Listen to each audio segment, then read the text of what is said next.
After a long absence, I returned home. But something felt off. Huh? Was our house always this big? Upon closer inspection, even the exterior was partially different.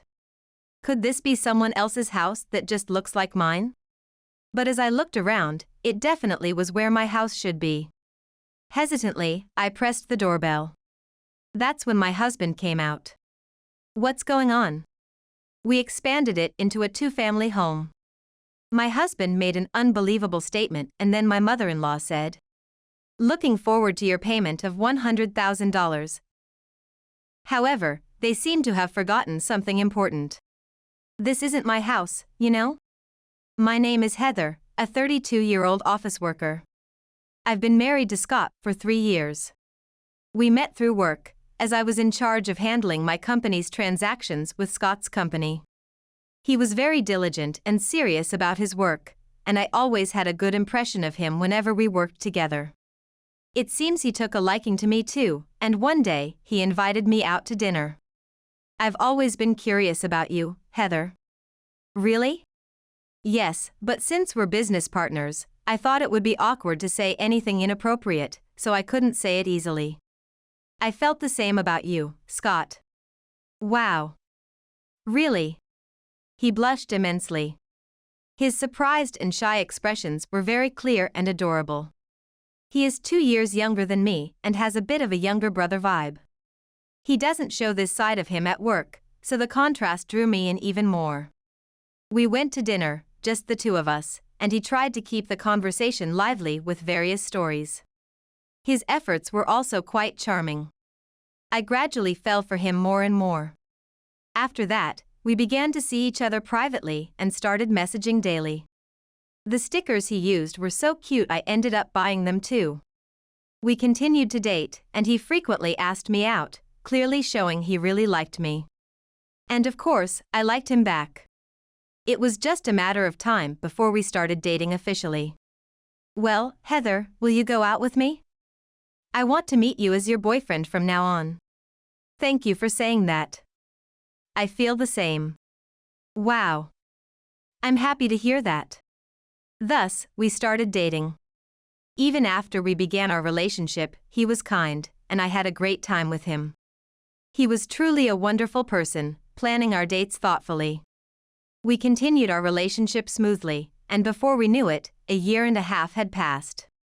Then one day, he proposed to me. "Heather, will you marry me? You are the only one who can make my life happy from here on out."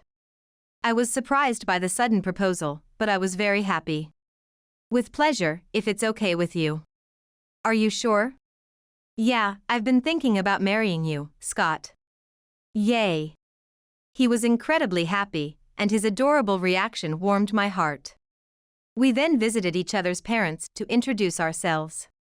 My mother had passed away a few years earlier due to illness, so only my father lived in my family home. Scott was very nervous, but he was relieved when my father welcomed him with a kind smile. They had a relaxed conversation and finished the greetings on a good note. We then visited Scott's parents to greet them, and they were very kind, which reassured me. The conversation was enjoyable throughout, and it seemed we could build a good relationship. After meeting both families, we held our wedding. Many friends and colleagues attended, blessing our union. After our honeymoon, we began living together. Life with my beloved husband was enjoyable and happy. I was always happy to see him every day. We ate dinner together and shared the same bed when sleeping. I loved spending time together as a couple. We continued our happy days, and time flew by quickly. It had been 3 years since our marriage, and we were still living a happy married life. However, a significant change came into our lives. We achieved our goal of buying our dream home, something we had wanted since we got married. We built our small dream home after visiting construction companies and realtors, gathering information to create our ideal home. The house was incredibly comfortable and beautiful once we started living in it. We filled it with our favorite furniture and appliances, enjoying comfortable days. However, about 2 months after moving into the new house, a troublesome issue arose. My mother-in-law started coming over frequently. She would visit 2 or 3 times a month, timing her visits to coincide with our days off. Heather, Scott, nice to see you again. Oh, hi. What's going on all of a sudden? What's wrong with visiting my son's house? But, if you could just let us know in advance. Oh, all right. Heather, you talk too much. Now, hurry up and make some coffee. My mother-in-law said this with a bothersome look. I wanted to make that face too. As I prepared the coffee, I remembered how normal she had been during our wedding and greeting sessions, but her attitude changed drastically after we got married. For instance, the first time I visited her house after getting married, she asked me, "Could you help with the cooking, Heather?" "Sure, of course," I replied. I was willing to help normally, but my mother-in-law kept making snide remarks. "Can you actually cook? Working as an office worker all the time is unbelievable. Normally, you'd support your husband by staying home after getting married. Yet you continue to work. How selfish. Scott allows you to do that because he is kind, but if you get carried away, you'll be divorced in no time." My mother-in-law said these things. I had always had a kind impression of her, so I was shaken. She continued to complain about my cooking and insult my clothes and appearance, and I really hated it. It was clearly harassment. I had a terrible time that day. But in front of my husband, my mother-in-law didn't say anything. She harassed me without him noticing. That sneakiness really made me dislike her. From then on, I avoided going with my husband when he visited his hometown. He seemed puzzled why I wouldn't come, but he never forced me. I was thankful for that. So, for about 3 years after our marriage, I managed to avoid dealing with my mother-in-law too much. However, after my husband and I built our house, she started coming over frequently. "You hardly visit my place, so I thought I'd come over. I'd like some gratitude." Well, you were avoiding me, weren't you? But don't think you can escape. Scott is on my side, after all. What? I couldn't believe my ears. Scott was oblivious to the harassment from his mother directed at me.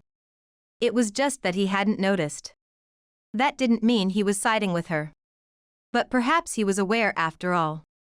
My mother-in-law was probably just trying to provoke me, but it was enough to unsettle me. "Could you hurry up with the coffee, please?" "Yes, right away. You really are a useless daughter-in-law. You can't even have children." Lately, my mother-in-law had been incessantly harassing me about grandchildren. Despite being married for 3 years, she constantly nagged about us not having children yet. However, Scott and I were not in a rush regarding children. I told this to my mother-in-law, but she wouldn't believe me. "Your excuses are meaningless. Are you perhaps infertile? If you knew and kept quiet about it before marriage, that's fraud." Fraud, that's such a... Why does my mother-in-law have to say things that hurt me? Well, that's probably her intention. Being harassed by her for long periods, 2 or 3 times a month, is mentally exhausting. It also ruins our weekends, leaving us no time to rest. I finally brought myself to discuss it with Scott. "Hey, hasn't your mother been visiting too much lately?" "Huh? You think so? She's here 3 times a month, even every week at worst." "What do you mean by at worst?" "She just likes our new home. I'm happy that I can be filial." "Is that so?" This was going nowhere. It seemed like I was just being selfish. So, I decided to tell him everything. "Listen, your mother has been harassing me." "Harassing you?" "Ever since I visited your parents' house, she's been saying horrible things about my work, my appearance, everything, and lately, she's been constantly harassing me about not having children." Scott looked shocked as I spoke. "Yeah, I know. Did you know?" "You knew that and you didn't help?" "Help who?" "I mean, I wanted you to help me. My mother isn't saying anything wrong, and you're the one at fault for taking it as an attack." Oh my. I was shocked. It was true that Scott was on his mother's side, just as she had said. "You never visit my family home, and it's clear you don't care about family. I was shocked to find out that's how you are after we got married. I care deeply about my parents, and I won't forgive you if you hurt my mother. Scott glared at me as he said this. I wouldn't hurt her. Just don't speak ill of my mother. She's going to keep coming to our house, and I won't stop her. I never imagined that Scott wouldn't support me. I had never thought it would come to this. And still, my mother-in-law continued to visit. Recently, she even started coming over on Friday nights and staying over. Is it okay for your husband if you stay over like this? Huh? Why do I have to answer you about that? Don't pry into my family matters. I'm sorry. Then my husband said, Hey, Heather, you should be more concerned about yourself. You're not managing the household chores well enough. I am cooking every day, and I clean as well. Just doing it isn't enough. You need to increase the quality. Oh my. We both work, so household chores were supposed to be shared. However, since my mother-in-law started visiting us, my conflict with my husband made him completely stop doing any chores, leaving everything to me. My workload increased, and my mother-in-law visited every weekend. I was under immense stress and completely worn out. One day, I collapsed at work and was rushed to the hospital. I was diagnosed with a mental illness due to stress. I also fell down the stairs when I collapsed, breaking my leg and some ribs, leading to a hospital stay. My boss came to visit, though it wasn't work that caused my condition. Yet, because I collapsed at work, it was treated as a workplace injury, making me feel responsible for causing trouble to my boss and colleagues. As for Scott, instead of comforting me, he complained during his visit. Really, I can't deal with you being in the hospital. Who's going to do the housework while you're gone? I'm sorry. You're really useless as a wife. He spat out those words. He was completely on his mother's side, seeing me as the adversary. Could I really continue this marriage? I wondered. Furthermore, during my long hospital stay, Scott never visited again. Heather, are you okay? My father-in-law visited my hospital room. Oh, thank you for your visit. I was surprised to hear that you collapsed at work. Is your job that hard? Well, that's... I hesitated whether to tell my father-in-law the truth. I feared it might turn out like when I spoke to Scott. Has Scott been to visit? Oh, yes. It's terrible that he didn't notice how worn out you were until this happened. I'll make sure to scold him. Oh, it's okay.